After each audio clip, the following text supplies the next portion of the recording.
नमस्कार दोस्तों, मैं हूं Ashish from Doon law mentor. In today's video we will talk about the classification of offences between cognizable and non cognizable under the code of criminal procedure. सबको पता है कि cognizable offences वो होते हैं जिसके अंदर पुलिस ऑफिसर अरेस्ट करता है बिना वारंट के। मेरा सवाल ये है कि क्या एक कॉग्निजेबल ऑफेंस के अंदर पुलिस ऑफिसर के पास डिस्क्रिशन होती है कि किसी को अरेस्ट करे या ना करे? क्या कुछ गाइडलाइंस होती है जिसको हर पुलिस ऑफिसर को फॉलो करना होता है? यूट्यूब पर हर वीडियो में सब बोलते हैं कि सेक्शन 2C के हिसाब से फर्स्ट शेड्यूल के अंदर ऑफेंसेस का क्लासिफिकेशन दिया गया है। जो फर्स्ट शेड्यूल के अंदर जिसे कॉग्निजेबल बोला गया है वो कॉग्निजेबल है, जिसको नहीं बोला गया है वो कॉग्निजेबल नहीं है। मगर आपको कोई लाइव वीडियो में ये नहीं दिखाता कि सेक्शन की फर्स्ट शेड्यूल के अंदर कैसे ऑफेंसेस को क्लासिफाई किया गया है। क्या कोई क्राइटेरिया है इन ऑफेंसेस को क्लासिफाई करने का in the cognizable and non cognizable offences? अगर आपको हमारा कंटेंट अच्छा लगता है प्लीज वीडियो को लाइक कीजिए, चैनल को सब्सक्राइब कीजिए,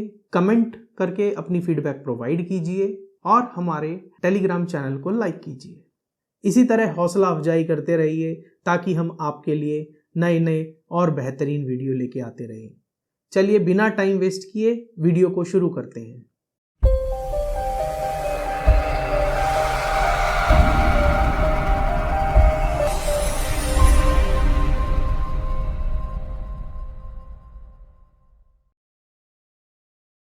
चलिए दोस्तों शुरू करते हैं। जैसा कि आपको पता है कि आज का topic cognizable offence and non cognizable offence है and these offences are defined under section 2 clause C and 2 clause L of CRPC। एक एक करके इनकी डेफिनेशन को पहले देखते हैं और फिर इनका मतलब और इंटरप्रिटेशन, लिमिटेशंस क्या हैं, सारी इन दोनों प्रोविजंस के बारे में वो समझने की कोशिश करेंगे।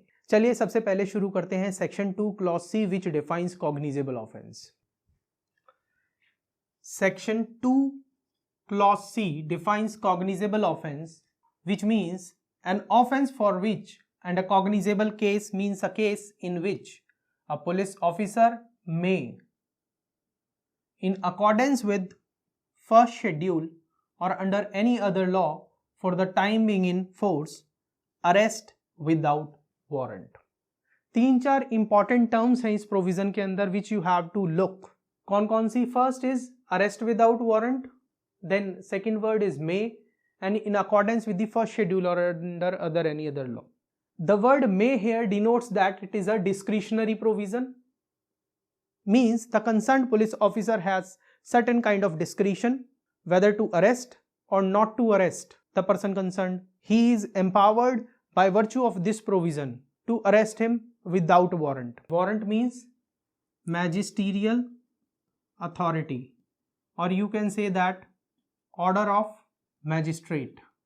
कॉग्निजेबल ऑफेंस वो होते हैं जिसके अंदर एक पुलिस ऑफिसर किसी भी इंसान को, ऑफेंडर को अरेस्ट कर सकता है बिना मैजिस्ट्रेट के ऑर्डर के, in accordance with first schedule और under any other law for the time being in force. अब ये फर्स्ट शेड्यूल का है। फर्स्ट शेड्यूल CRPC के अंदर ही जब सारे सेक्शंस खत्म हो जाते हैं, एंड में शेड्यूल दिया हुआ first schedule and second schedule, and first schedule contains the list of all the offenses provided under the Indian Penal Code and provides certain specifications to them कि वो cognizable हैं या non cognizable हैं, bailable हैं या नहीं होंगे।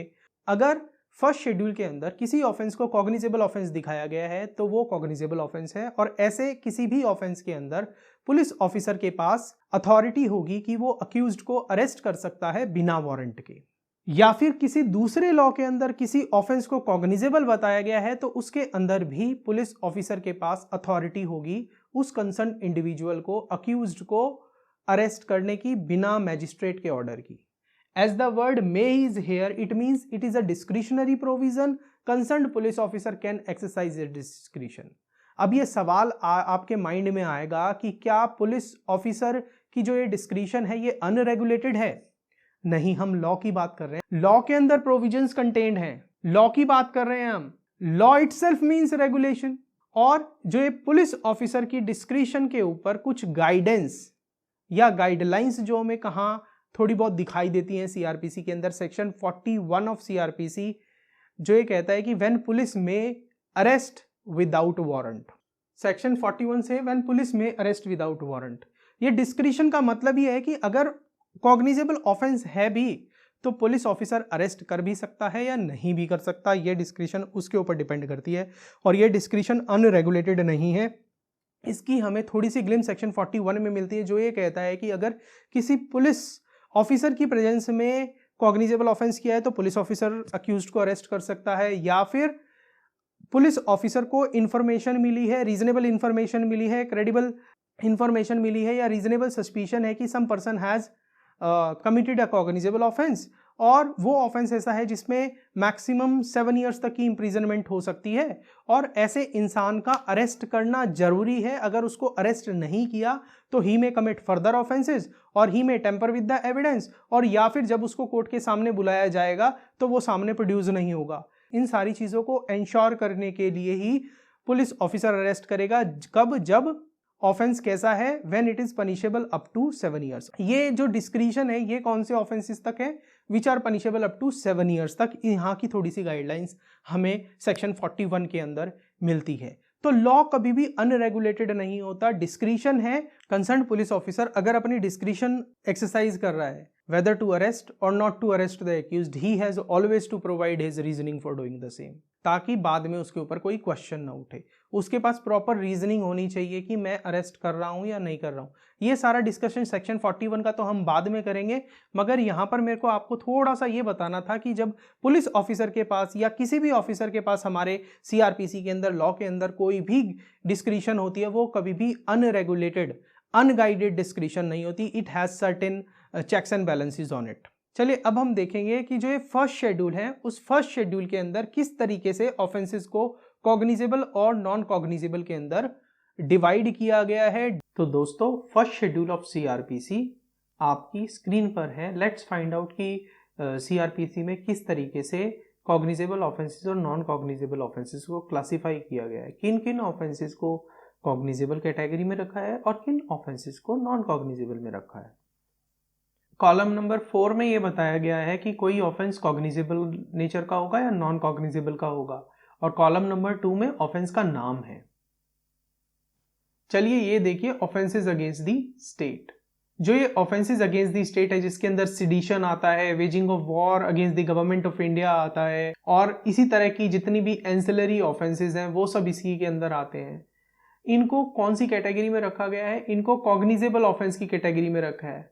Offence against the state are the most heinous offences, इसलिए उनको कॉग्निजेबल की कैटेगरी में रखा गया है। ये देखिए, सिडिशन को भी कॉग्निजेबल की कैटेगरी में रखा गया है। चलिए अब कुछ मेजर ऑफेंस देखते हैं, serious offences, offences against the human body के अंदर। आपको क्या लगता है, मर्डर कॉग्निजेबल होगा या नॉन कॉग्निजेबल होगा? रेप कॉग्निजेबल होगा या नॉन कॉग्निजेबल होगा? Murder is cognizable. देन जितने भी एंसिलरी ऑफेंसेस हैं यहां पर, वो सब आपके कॉग्निजेबल ऑफेंस हैं।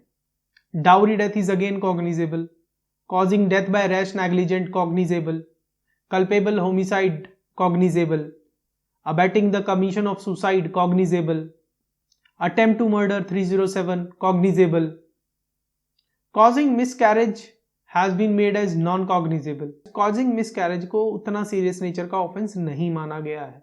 हाँ, अगर वही मिसकैरेज विदाउट वुमन कंसेंट कर दिया जाए तो it has become a serious offence, और उसको एक तरह से कॉग्निजेबल की कैटेगरी में डाल दिया गया है, causing miscarriage without women's consent. इस तरीके से आप और भी बाकी के सारे ऑफेंसेस के बारे में देख सकते हैं, फाइंड आउट कर सकते हैं कि किसी ऑफेंस को कॉग्निजेबल आईपीसी के अंदर रखा है या नॉन कॉग्निजेबल रखा है।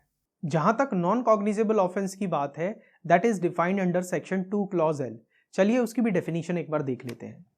Section 2 clause L defines non-cognizable offense, which means an offense for which a non-cognizable case means a case in which a police officer has no authority to arrest without warrant। Means non cognizable offences ऐसे offences होते हैं जिसके अंदर एक police officer के पास authority नहीं होती है कि वो किसी भी अक्यूज्ड को अरेस्ट करे बिना वारंट के। मीन्स बिना वारंट के वो किसी को अरेस्ट ही नहीं कर सकता। अगर अक्यूज्ड को अरेस्ट करना है तो उसके लिए पहले मैजिस्ट्रेट का ऑर्डर आना बहुत जरूरी है। Unless and until magisterial warrant और magisterial order is there, a police has no authority to arrest in a cognizable offence. Discretion का तो कोई सवाल ही नहीं है यहाँ पे अरेस्ट करना है या नहीं करना। अरे भाई, नहीं कर सकते आप, बिल्कुल भी नहीं कर सकते। Cognizable offence are those offences police officer is not having any authority to arrest the accused.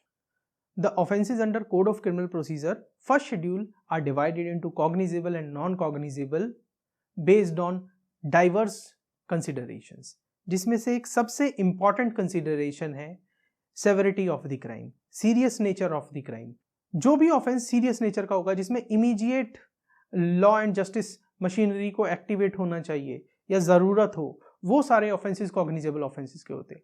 Cognizable offence के अंदर पुलिस ऑफिसर को बिना मैजिस्ट्रियल वारंट के अरेस्ट करने की अथॉरिटी देने का पर्पस यही है कि आप मैजिस्ट्रेट का ऑर्डर लेने में टाइम वेस्ट मत करो, आपका एक्यूज्ड भाग जाएगा, जल्दी से कार्रवाई शुरू कीजिए, एविडेंसेस कलेक्ट कीजिए, अदरवाइज देयर आर चांसेस कि वो एविडेंस आपका लूज आउट हो जाए. कॉग्निजेबल ऑफेंसेस के अंदर प्राइमरी ड्यूटी किसकी होती है? स्टेट एडमिनिस्ट्रेशन की होती है, पुलिस डिपार्टमेंट की होती है, to collect the evidences and to book offenders to justice. ये वो सारे ऑफेंसेस होते हैं जो पब्लिक रॉन्ग्स होते हैं, जबकि non cognizable offences are comparatively less serious nature. और इसके अंदर जो भी आपको किसी भी ऑफेंडर को अगर बुक करना है या you have to brought him to the justice, then in that case that thing will depend entirely upon the efforts and initiatives of the private persons. इसीलिए इनको नॉन कॉग्निजेबल को प्राइमरली हम private wrongs बोलते हैं, living certain exceptions to it. कोई एक ऐसा offence है जिसके अंदर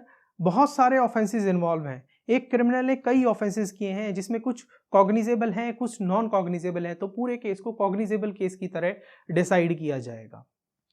जहां तक किसी भी ऑफेंस को कॉग्निजेबल या non cognizable under any other law other than IPC की बात है, उन सारे ऑफेंसेस को प्राइमरली जो भी ऐसे ऑफेंसेस हैं जो अप टू 3 इयर्स इंप्रिजनमेंट वाले हैं, उनको नॉन कॉग्निजेबल की कैटेगरी में रखा है, and which are punishable with more than 3 years उनको कॉग्निजेबल की कैटेगरी में रखा है.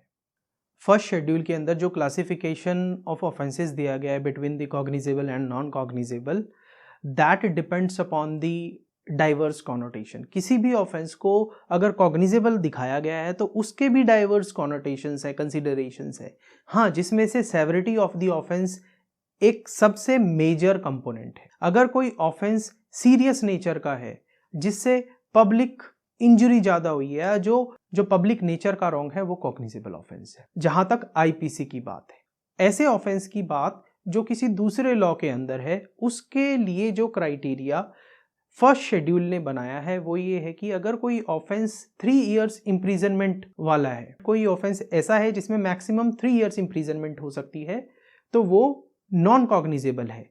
और कोई ऐसा ऑफेंस जिसके अंदर 3 साल से ज्यादा पनिशमेंट हो सकती है, वो कॉग्निजेबल नेचर का होगा. There is a case in which offenders have committed some offences which are of cognizable nature and some offenses which are of non-cognizable case, then the entire case will be deemed as cognizable case.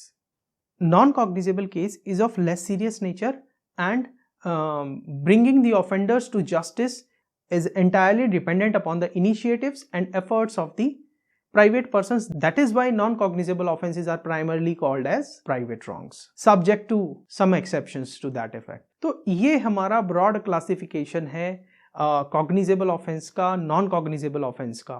अगर आपको content अच्छा लग रहा है तो please like the video, subscribe the channel और अपनी feedback provide करते रहिए थ्रू द कमेंट सेक्शन. और हमारा टेलीग्राम चैनल भी लाइक कीजिए ताकि आपको टाइम टू टाइम सारी की सारी इंफॉर्मेशन मिलती रहे regarding the various competitive exams. Thank you. Press the bell icon on the YouTube app and never miss another update.